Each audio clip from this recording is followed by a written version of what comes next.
Who is Kim Jordan? How do I know Kim Jordan?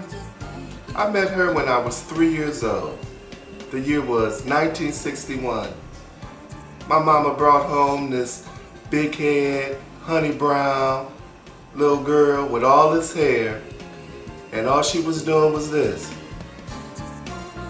My life ain't never been the same. God gave me a gift. He gave me a talent. And what's a gift? A gift is something that somebody gives you that you never asked for.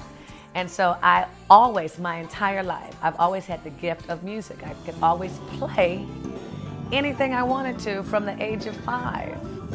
And as I look back in hindsight, I could see as a child that I was gifted as a producer.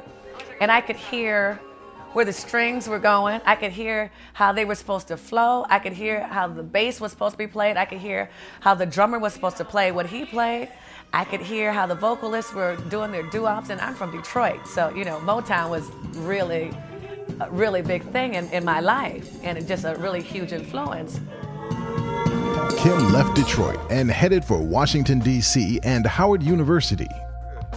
After graduation, Kim's musical gifts carried her around the world, touring with jazz poet Gil Scott-Heron, plus jazz collaborations with artists like Noel Pointer, Lonnie Liston Smith, Wynton Marsalis, and Brenda Russell, as well as writing, producing, and vocal coaching for such artists as Pure Soul, Maya, Drew Hill, and many others. I've played all over the world, and music is the only medium that I know of, or language, that you don't have to speak the same language that I do, but you understand the message that I'm trying to convey.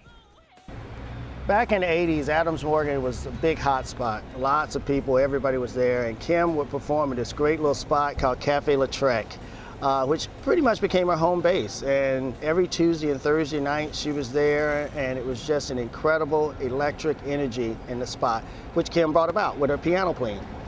As Kim's career continued to climb, one dramatic event would change her life forever. I was about to move all my stuff up to New York, and we had a U-Haul truck. And the underpass, we were going through an apartment complex, and the underpass in the front of the apartment complex was 6 feet. The top of the truck was 8 feet. And I was driving, and we weren't going fast, but when we hit the impact, I hit the steering wheel.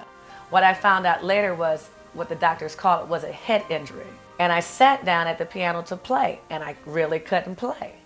I mean, it was like all the information that was up here was not transferring or translating to my hands. I was embarrassed and I was ashamed that I couldn't play. That just shattered my life. I was a completely different person.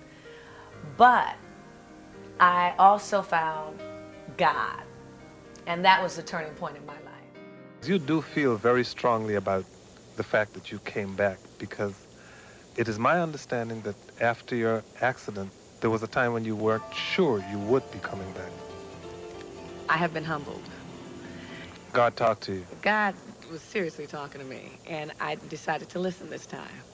And so now, if he can bring me back and have me play in situations like this where I have an opportunity to play, then my job is to show people and tell people that nothing's impossible with God, and it can work, and whatever you think you can't do, it's not about you anyway, it's about him, and he can make it happen.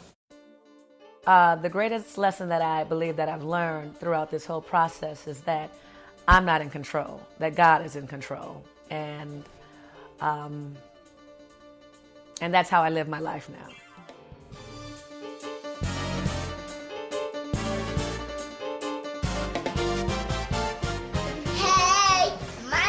Kimberly, hey,